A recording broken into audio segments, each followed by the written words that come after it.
एक नाशिक न्यूज, प्रेक्षकांचा विश्वास आणि निष्पक्ष पत्रकारितेची ओळख।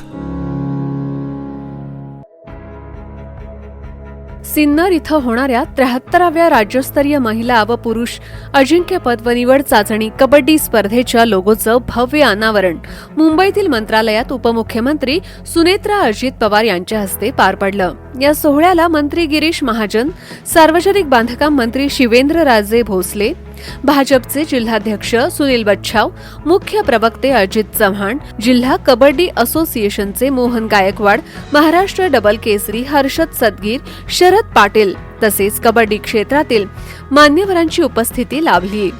यावेळी उपमुख्यमंत्री सुनेत्रा पवार यांनी स्पर्धेच्या तयारीचं कौतुक करत खेळाडूंना सर्वतोपरी मदतीचं आश्वासन दिलंय, तर मंत्री गिरीश महाजन यांनी या स्पर्धेमुळे राज्यातील कबड्डी खेळाडूंना मोठी संधी मिळणार असल्याचं सांगत चुरशीच्या सामन्यांची अपेक्षा व्यक्त केली आहे। स्पर्धेच्या नियोजनाबाबत माहिती देताना भाजपचे नेते उदय सांगळे यांनी स्पर्धेची तयारी अंतिम टप्प्यात असून विविध समित्यांमार्फत सूक्ष्म नियोजन केलं जात असल्याचं सांगितलंय।